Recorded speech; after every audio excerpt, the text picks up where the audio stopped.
welcome back everyone to a new video on our channel FPL Nerds. My name is Timo. And my name is MJ. And today we're going to share with you our Game Week 12 points, the transfers that we made for Game Week 13, and then we will finally show you how our team is shaping up. For Game Week 13, yes. And Yeah. hope it's not the unlucky number for us because we need the green arrows. No. It's going to be a good game week. I feel it. Hopefully so. All right, so let's jump into it and see what we have.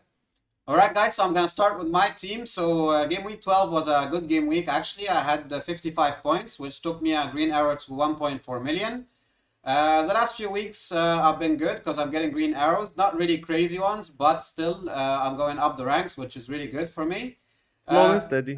Yeah, slow and steady, exactly, which is, I think, the best strategy right now in FPL. So let's take a look at the team itself. In the back, actually, I got the most points out of my total points. So because I had like 5 clean sheets, including the goalkeeper, actually.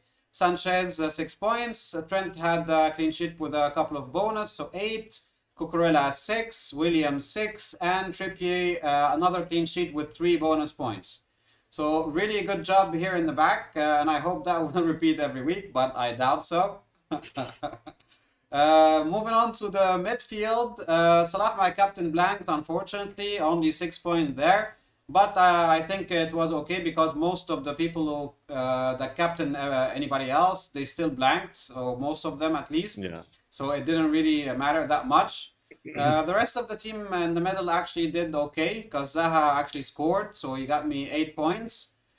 Bowen unfortunately missed a penalty, which was very unfortunate, so only 0 points from him.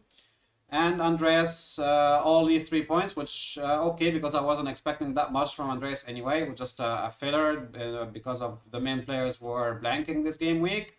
And finally, Elliot only 1 point because he came in the second half and played only less than half the match. Finally, in the front, I had only Solanke, which also blanked and only got 2 points.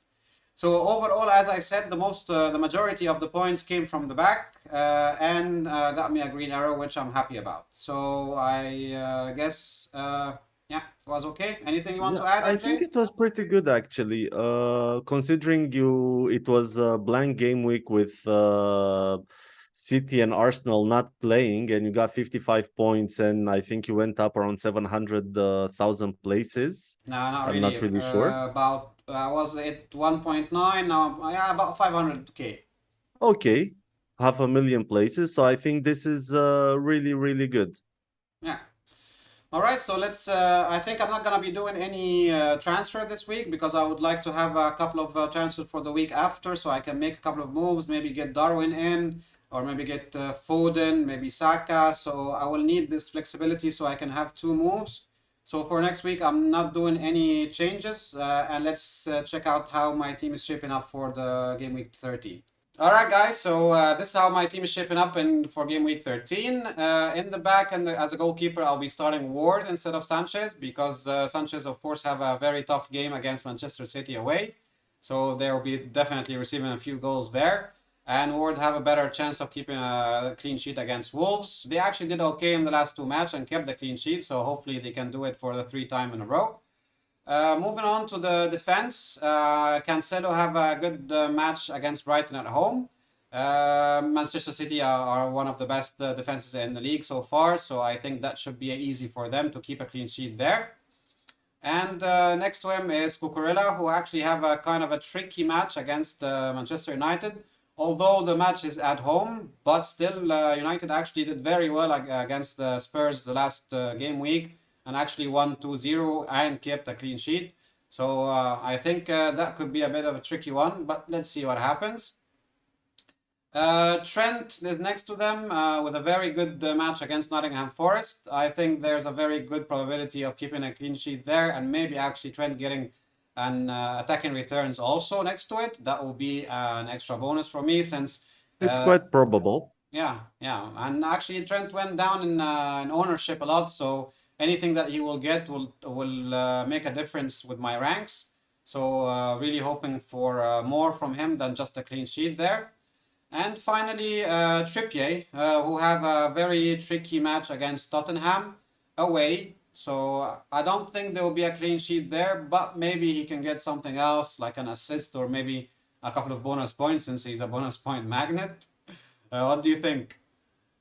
Trippier, there's no reason to doubt him at any point against any opponent. We've seen it before against City. He was able, despite the fact that his team received 3 goals, he was able actually to score a goal. True. So I think Trippier should be, as long as he's playing, he should not be on the bench. He should be always in your starting lineup because you can always expect something from him. He Yeah. has so many crosses that he delivers inside the box, and any of those can at any point turn into a goal. Yeah, and I think also everybody's jumping on him because I saw somewhere that he was the most brought in defender in the last few weeks in a row. So yeah, he's a good value, he's a good player, and the Newcastle are proving that they are a pretty solid team so far. They have 6 clean sheets so far. Yeah, It's pretty decent, and he was at the beginning of the season. He was a 5 million defender. yeah, exactly. His price went up quite well. Yeah, yeah, true. All right, so moving on to the midfield, I have Salah, who will have a very good match against Nottingham Forest. I think Liverpool are starting to be better in the last couple of matches, and Nottingham Forest should be an easy one for them. And he could be scoring a couple of goals there, maybe, or hopefully. I really need something from Salah. This one, a brace would be nice. Thank you, Salah. I actually was considering to maybe do something a bit risky and actually captain him over Holland. But yeah, I know that you'll probably say no, don't do it. The fixture says he has. If you look at the fixture itself, it's actually way better than Haaland's fixture because it's not Nottingham Forest instead of Brighton. But yet again, okay, if you captain Salah and he scores, you will do great. However, if he blanks again and Haaland scores another hat trick, then I think you'll be back to 6 game weeks ago when you used your wild card. Yeah, yeah, true. Yeah, but yeah, I always like to take some risks, but I think this one I should keep it safe. Triple captain Salah? Trippier. No, no, I wouldn't do that. Anyway, moving on. Next to him is Zaha. Zaha have a bit of also of a tricky match against Everton away. He scored the last one, the one before blanked, the one before that he had an assist. So it's kind of a mixed bag when it comes to Zaha, but hopefully he can do something in that one. Even if he didn't, I'm not expecting much, but yeah, he still can do it because he's the talisman of Crystal Palace. So and he have a lot of help from his colleagues, especially as I mentioned in a previous video. Eze and Olise are very, very good on the field, and they're always looking for Zaha to pass him the ball, and so he can do his thing. So yeah, hopefully Zaha can get something also from this match. And finally, in the midfield, Bowen, who have an excellent fixtures against Bournemouth at home. Yes, he missed the penalty in the last match, and that wasn't great. But if you take a look at him when he's playing on the pitch, he's really good. He's always getting into this position. He's always active. He's very fast, and he can actually score. And if it works for him in that specific match, and for such a Bournemouth at home match, I think that's a very good chance for him. What do you think? Yeah, definitely, definitely. He's for the second year in a row. I think he will be the main focal point of the West Ham attack, and he's still on penalties. It's a pretty easy fixture on paper, despite the fact that West Ham doesn't really have a good attack so far this season. But if at any point during this season they should be scoring more than 1 goal, I think it should be against Bournemouth or Nottingham Forest. True, true. Yeah, so let's hope for the best. So in the front, I still have Jesus, who have actually also a good match against Southampton, even if it's away. Arsenal are very attacking, and they are in the top of the league. And also, he's one of the main three players that actually get the goals. Next, of course, there's Martinelli, and a few other players. Actually, they can be. Uh, separated Also the. to be noted that Saka has a yellow flag at this Mm, point. true. I'm not really sure who's gonna be playing on the right hand side, but this doesn't mean that Arsenal will not be performing as good as they were performing so far. Yeah, no, I think it's still they are still a great team. Even if Saka is not available there, they still have a few other options. But Jesus is their number nine, so I think he also can get something from this match. And also Southampton are not great since the beginning of the season. So yeah, Arsenal can do good in that one. Hmm. Next to him is Haaland, who will be my captain. It's Brighton, so Manchester City can score against Brighton. I think they can do really good there. And I have to captain him because probably more every other person who own Haaland will be captaining him. And if I don't and something went wrong, I will probably lose a lot of rank. So I better keep it safe as I mentioned earlier. And finally, I have Solanke, who is playing against West Ham United. Solanke is a bit of a question mark, I would say, because sometimes he can score a brace, sometimes he blanks completely. So, but considering his price point at 5.8, I think that's it's not bad, you know. If he gets like Hmm. a return, an attacking return every two matches or something, that's still okay. Ever since you got him, he did a good job for you, so it's fine. Yeah, Apart from this last match, yeah, exactly. In three matches, he got two returns, so that's good. four returns actually. Four returns, yeah, true, because of two One assists. first game was two assists, and second game was a goal and assist. Yeah, exactly, exactly. Yeah, so yeah, not bad from Solanke. Let's see what he can do against West Ham. And finally, in the bench, I already mentioned Sanchez, and then first sub will be Andreas. He's still proving that he's a good sub because you're always sure to get at least 2 or 3 points from him. He's always starting the matches and usually play most of it. After that is Elliot, which I'm really planning to get rid of in the next one. Because yes, he's getting minutes, of course, and he is quite a good player, and he's still in the improvement phase. I think he's still getting there. He still needs experience, and he still needs to get a little bit of confidence and everything. So I thought that this will be his season, but I was proven wrong so far. Not his time just yet. Not yet, exactly. Maybe by the next season he will be a good FPL asset. But for now, I think he will be getting out of my team by game week 14. And finally, Williams, who have a tough match against Liverpool. Sorry, in the slide it says Wolves, so I probably didn't correct that, but we know that he have against Liverpool. So that's why he's third on my bench and probably will stay there. So yeah, that's it for my team for game week 13. Hopefully, I can get another green arrow. Uh, Finger crossed. Yeah, team is looking pretty decent. Good fixture, so good luck. Thanks, man. All right, so let's move on to your team and see how you did in game week 12. All right, then. So this is how my team did in game week 12. I have a total of 59 points with green arrow finally after three red arrows in Woohoo! a row. Exactly. Thank you. Thank you. That's how I feel on the inside. I went up around 150K, which I'm very happy about. Now, to look at the team itself, in goal, I have Ward with 9 points as he got three bonus points plus a clean sheet. In the defense, I have Trent and Tsimikas who scored 8 and 9 points, as Tsimikas also not scored, provided an assist to Darwin's goal. And next to them, there is Neko Williams, 6 points, got me another clean sheet. I was pretty surprised, to be honest, but very happy with it. And Trippier, obviously, once again, he gets as you already Bonus. said, he's a bonus magnet, and he got 9 points from just a clean sheet.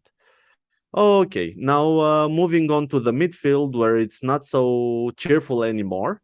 My Yeah. captain was Raheem Sterling, who just played for a few minutes, got 1 point times two, so I have a total of 2 points. I was very disappointed once again with the Chelsea boys because both Aubameyang and Sterling didn't start, and each one of them got 1 point. Yeah, moving on. Zaha finally he had scored a goal, and 8 points are very welcome in this team. It really helped a lot with the ranking. Next to him, I have Son, only 2 points. He blanked again. I don't really know what to say about Son anymore because he's starting to look better on the field, but it's still not translating into goals Actual as points, much. yeah. The last match against Manchester United, I would say that United actually dominated the game tactically, and they were all over the pitch. So yeah, it It ended up happens. with a two-pointer from Son, pretty It much. happens, man. Well, yeah, it's okay. And the last player in the midfield is Andreas Pereira, who scored 3 points. I'm happy with it, let's say. He's a bench player, 4.6, and so far he served me pretty well. Almost every time I played him, he actually returned. I was a bit lucky with this. So yeah, 3 points from him. And now moving on to the attack, as I already said, Aubameyang 1 point, and next to him, Solanke unfortunately also blanked and got Two only points. 2 points overall. Yeah. Now moving on to the bench, Iverson obviously 0 points. Martinelli blanked. Ait Nouri didn't play. Also, I think it's due to the knock that he has, the illness actually. And Haaland also blanked. So yeah, I think this pretty much sums up my team. And overall, I'm satisfied with this game week so far. Yeah, considering the two blanks that we had, I think me and you both did good for that game week, and hopefully that will continue. It was really needed. Yeah, yeah, true. All right, so let's see how what are the transfer that you're looking to make for game week 13? All right. So to start off, I did not actually make any transfers yet. However, I will make them tomorrow, most probably.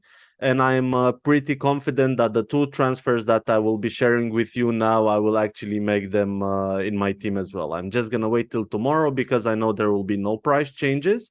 And if I learned something from the Premier League, is that you should always expect the unexpected. Yeah. So yeah, I'll do the transfers tomorrow. But to start off, my first transfer, I took out Sterling, who has been trolling me ever since I got him, and I got instead of him Foden. Okay, now Sterling.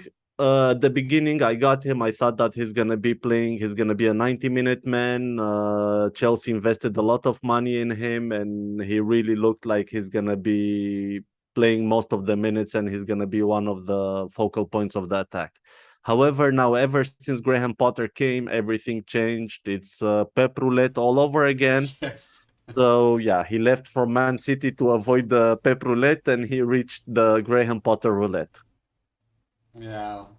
Now we have two freaking roulette and the Premier League. Great. Yep, yep. And the surprising part is that the Pep Roulette is actually no longer a roulette that much, if you come to think about it. True. Foden has been playing pretty constant. Haaland the same. So yeah, and Cancelo the same. So yeah, I took Sterling out and got instead of him Foden. And why I did that is because of what I said right now, is that he has his minutes almost assured. He's one of the players that is not being rotated very much. Actually, he played in all the matches so far. And yeah, he has 10 attacking returns in the first 11 game weeks. So I think that's pretty amazing. And Yeah. considering the price, he's priced at 8.4 and Sterling is at 9.9. I think it's, in my opinion, it's a pretty good transfer. I had enough, to be honest, with the whole Chelsea attack. So Yeah. yeah, Yeah, and actually, when in the previous video with the buy, hold, sell for this week, actually, Foden was one of the two buy picks that we mentioned. So I think you're starting to listening to your own stuff, right? this is something that was frustrating, to be very honest. It was frustrating me throughout the season because so many times we spoke about some good players to buy, and I don't buy them myself. They end up doing quite well, and I choose the players next to them. So for once, I will start taking my own advice, and I will True. get Foden in my team, and let's hope this is gonna pay back. Yeah. Okay, it should. It should. Yeah, it should. All right, so let's see your next transfer then.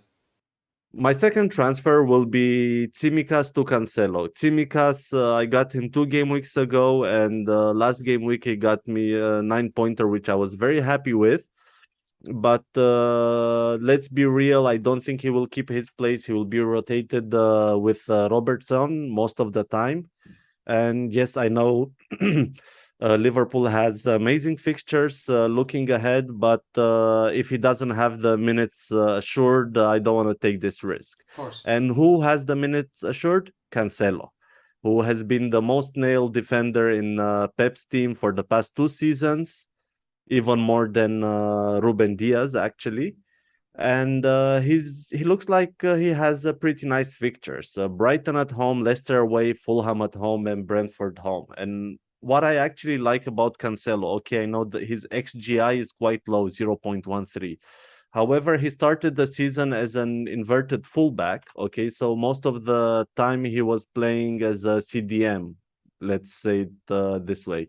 However, recently in the past few matches, actually, ever since I got him out, I see that he's starting to get his old position back.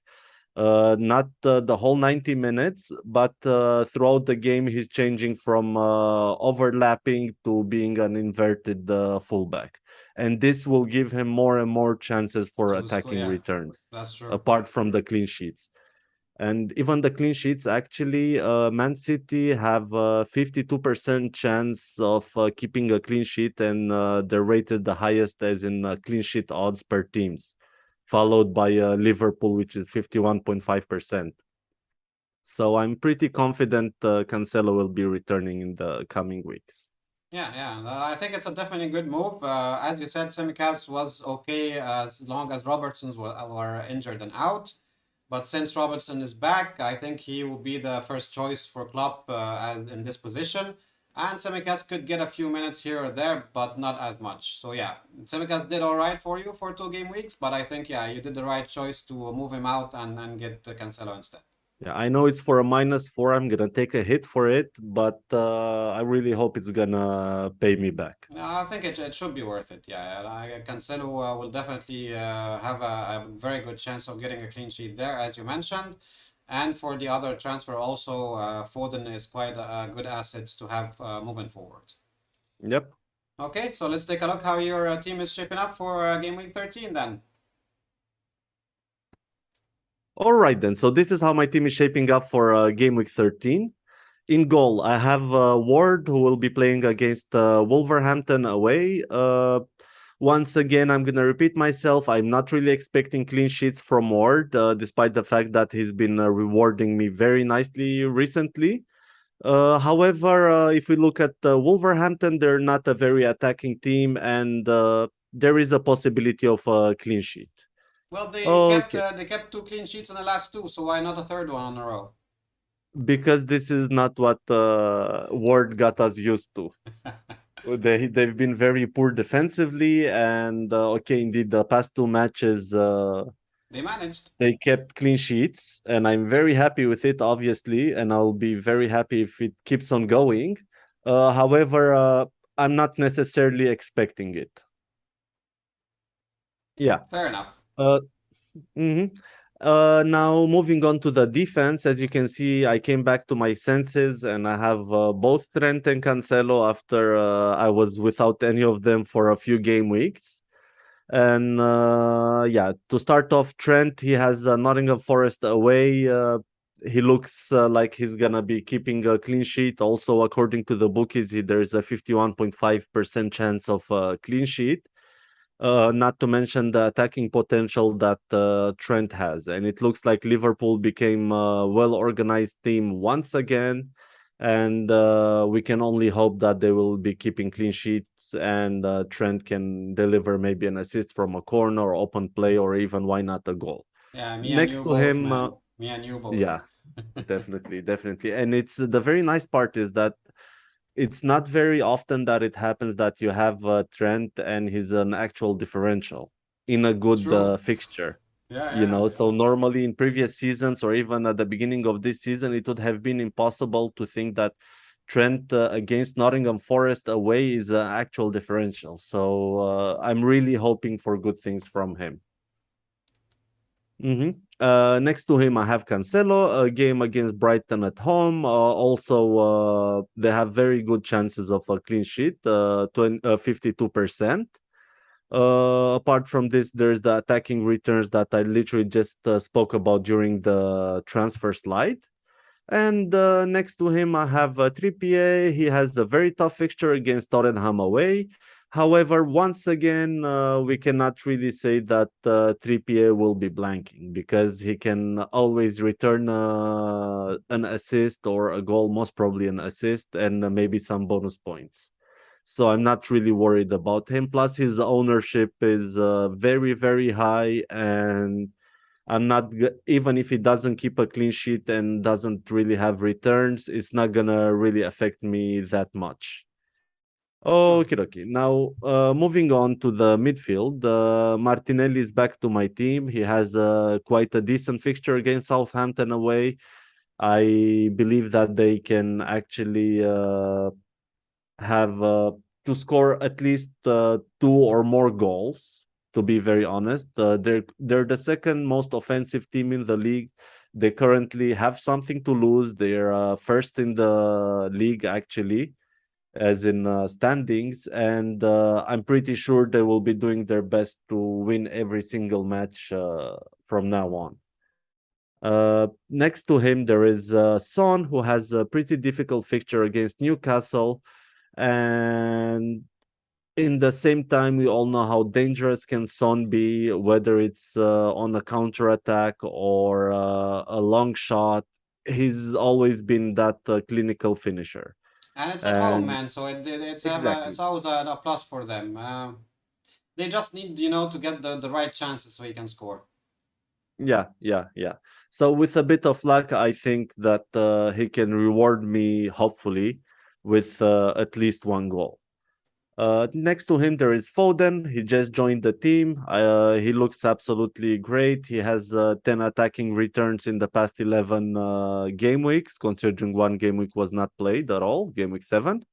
And he looks to be pretty nailed in this Man City team. Now, playing at home against Brighton, I think he has a very decent chance of having some attacking returns, him as well as Haaland, as well as Cancelo. So I'm pretty happy with the triple up I have in the Man City team. And the final pick in the middle, it's Wilfred Zaha. He plays against Everton away. It's a tough defense. However, he's on penalties. As you said, he's the talisman of Crystal Palace's attack, and we can always expect something good from his side. He Hopefully, right? scored in the last game, and let's hope the streak goes Yeah. on. I will call him All right. Zaha, the Wilfred the Troll Zaha from now on. Yeah, for me, that's James. It's been James for the past 2 seasons, and it keeps on going. All right. Now in attack, as I just said, Haaland, I'm expecting all the good things from him. He's gonna be my captain 100% actually, unless he gets injured or anything. So I'm not really gonna talk more about him. We all know he's a class player. He can return at any point a hat trick. So there's no reason to talk about that. Next, Did you see the look on his face in the Liverpool match when he didn't manage to score? He was really sad, man. He was like really upset. This yeah, guy yeah, is yeah, like, yeah. no, he's born to get goal. If he doesn't get the goals, he gets really like offended or something. I don't know. Yeah, he will. He will in this next match. Let's hope he scores a hat trick, maybe even 4 goals. I see that his price went down, which means that his ownership went down. So maybe any Tiny goals that bit. come from still any goals that come from his side will push you a few ranks extra. Not too much, but it's good. Yeah. Anyhow, next to him I have Solanke, who will be playing against West Ham away. It's a pretty decent fixture actually. West Ham have been lacking defensively. I'm not gonna say that Solanke has a good shot of returning because he's a 5.8 attacker, and Bournemouth are not very attacking in general. So anything that comes from Solanke for this game week, I'll be more than satisfied. If he brings even one assist, I'll be very happy. And maybe in the coming fixtures after game week 14, maybe I will be thinking of changing him to a Martial if he's back, or that's still a wait and see. But for the time being, I'm pretty happy with him. He's been returning pretty well in the past 3 game weeks. In the past 3 game weeks, he had 4 returns. So I think that's pretty decent for his price. True. And the last player in my team, in my starting 11, is none other than the guy who trolled me so bad. I got him in the team last week, and I wanted to kick him out this week, but I didn't want to take another -4. He's he hasn't been doing very well, and that's not because he's not a good player. It's just because it's the Potter roulette, and he's not really getting the minutes. So yeah, I don't really know what to expect in this match against United. He has the ability to return, but I wouldn't count on it. I Well, kept him just for not taking another another hit. hit. Yeah, but I think since he didn't start the last match, he should be starting this one at least, right? That's what I said the last time, but let's see. Yeah, let's see indeed. All right, now moving on to the bench. I have Iverson against Wolverhampton away, who will be the backup goalkeeper for Ward. Next to him, Andreas Pereira. He's absolutely amazing. I think he's the best bench Bench option. option. He's actually valued at 4.6 million, and he's been doing a great job so far. Next to him, there is Neco Williams. Horrible fixture against Liverpool, but let's hope that we're not gonna reach that deep into the bench. And Eight Nuri as well will be my last sub against Leicester at home. So yeah, I really hope that I'm not gonna reach the bench, but if that's gonna happen, I believe that Andreas Pereira is ready to score again and Yeah, bring back the points. yeah, it's a decent first option. But looking at the team itself, man, I think that most of the player will be starting. The only one that was a Hope bit of a so. doubt, maybe it could be Aubameyang, but from since he didn't start the last match, I think Potter should start him this one at least. No, A I'm big sure he will get at least like 10 minutes, unfortunately. At least he will be more maybe. featuring in the match. I'm actually hoping and I think that he will be starting the game. Yeah, But what my point was that even if he will not start the game, the odds that the bench will come into play are quite low because now with the 5 substitutions, usually most of the players actually get some minutes. true. But it's a very important match against Manchester United, so I think they should be he should be asked to start because they needed to Yeah, score. yeah. Makes sense actually, yeah. All right, guys. So that's it for the this episode. Would you like to add anything else before we finish up? No, just good luck to many green arrows ahead for you and everybody else. Yeah. Best of luck to all of you guys. Hope you enjoyed the content. Please don't forget to subscribe, drop us a like, hit the notification bell so you can get all the new videos. And we'll be seeing you very soon. Have a good one. All right, cheers. Bye bye.